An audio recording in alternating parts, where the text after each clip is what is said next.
So let's armpit of power it sitting up, okay? So let's, why do we want to, what's important about armpits of power, other than it being a totally awesome name?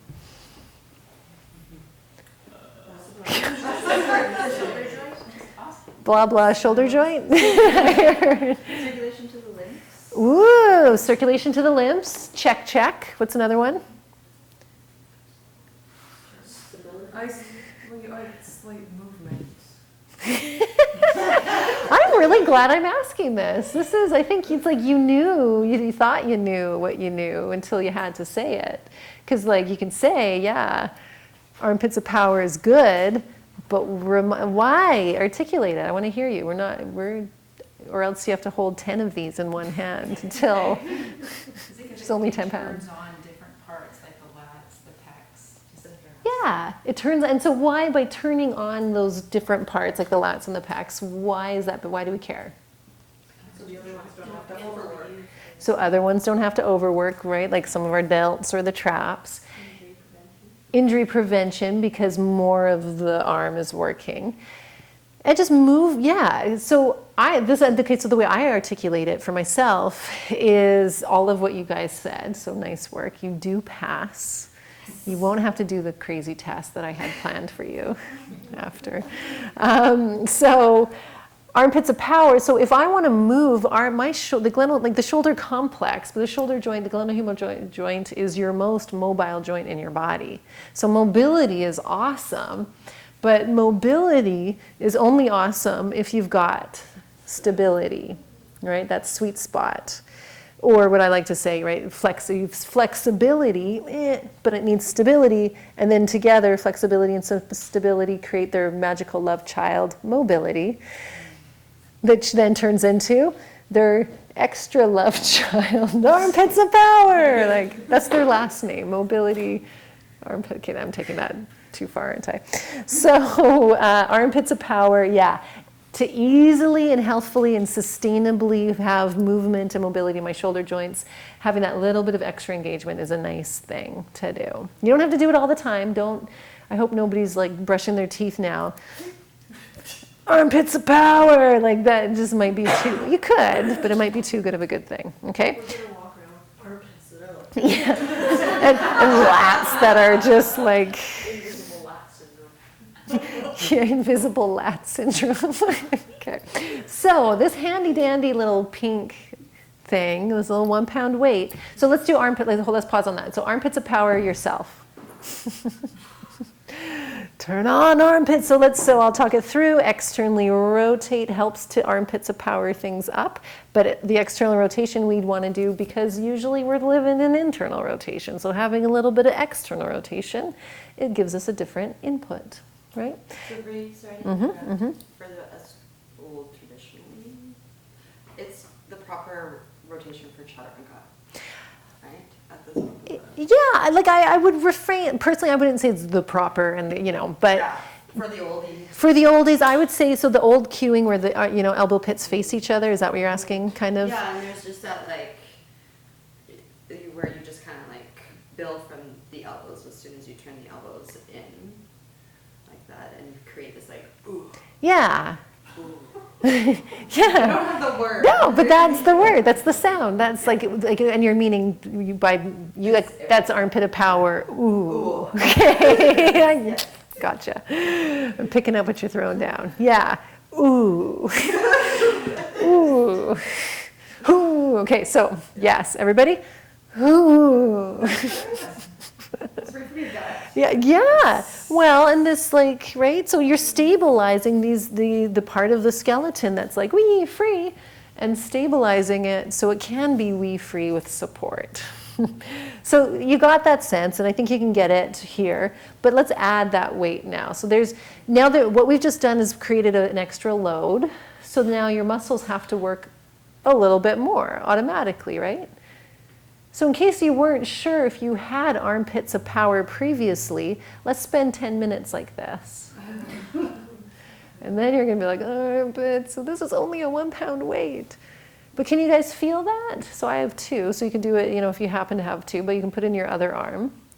So you don't have to overly power up the armpits of power, because that's also sometimes what can happen. We're like, I just learned this new cue, and it's like, but then the traps and your neck. Try it. Maybe that, like, keep holding the weight. The weight makes it worse. Oh, makes it worse. Okay. So some of us who have a habit maybe of too raw, and yeah, you just went to your traps, because am I assuming that's the traps that are the ones that are working? Traps. So none of this is going to change overnight. So for you or any of us here that feel like traps are just like, and even if you're talking to your trap saying, just leave.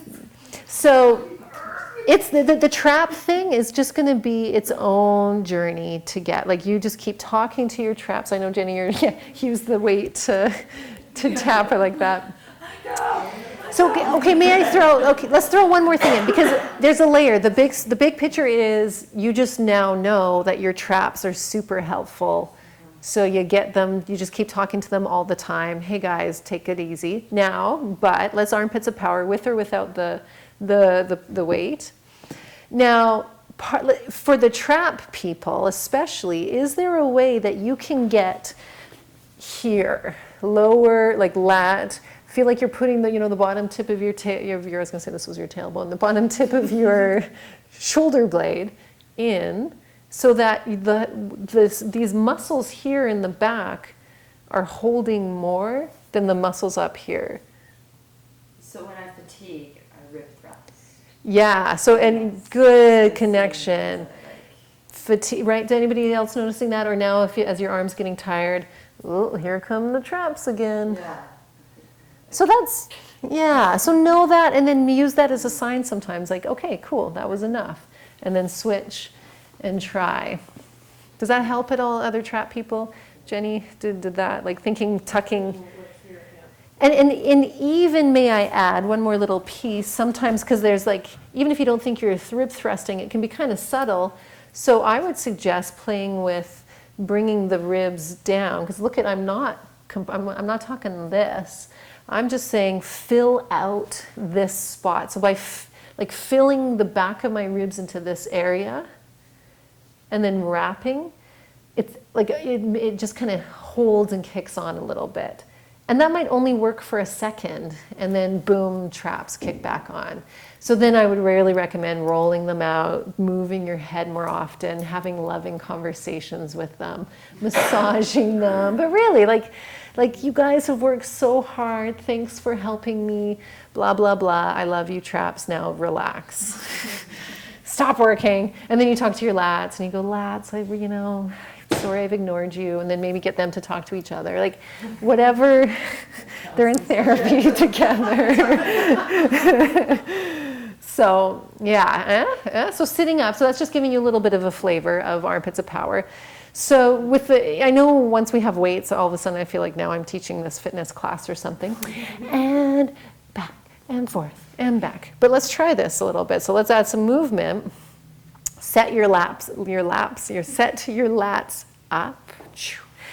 So I just want to re-clarify here, because I know in our brain sometimes this psychologically, proprioceptively goes, oh, I'm collapsing. But watch me. So my sternum, when I'm in this lifted position, can you guys see how my sternum, if there was a flashlight pointing at these, right, coming out of my chest, that flashlight, where would it be pointing?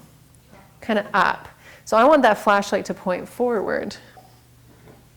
I should get my phone just to, actually, right? So proprioceptively, even in my brain, it still kind of feels like I'm slumping, but I'm not. This is a more neutral rib cage, right? But the good news is, but then you're going to be like, I'm all hunchy. What about my shoulders? Well, guess what? We're about to address that in this aligned position. Does that make sense? So neutral rib cage. Now we get to use our pecs, because it's the tight pecs that are giving you that impression and feeling of slouch. So we want to wake the pecs up, wake the pec up, people. And so you're externally rotating. There, oh yeah, whew, 1 little pound, 1 little pound. So if you only have the one, if you have 2 of them, do them both at the same time. And I would even recommend, so where do you think the sweet spot is? So remember, the sweet spot is that place where, I can bring my arms all the way back, but that's when but I have to use my shoulder blades. Right now, we're going to put the boundary on the shoulder blades, keep them wide. I know those traps. Externally rotate a bit. So back to the sense of back bending. If we want to use back bends to open up the pecs, would this be a back bend then? But it's not a back bend. But it's a back bend in this updated approach going, okay, back bends traditionally were used to open and mobilize the front of the chest. What do you think we're doing right now? Yeah.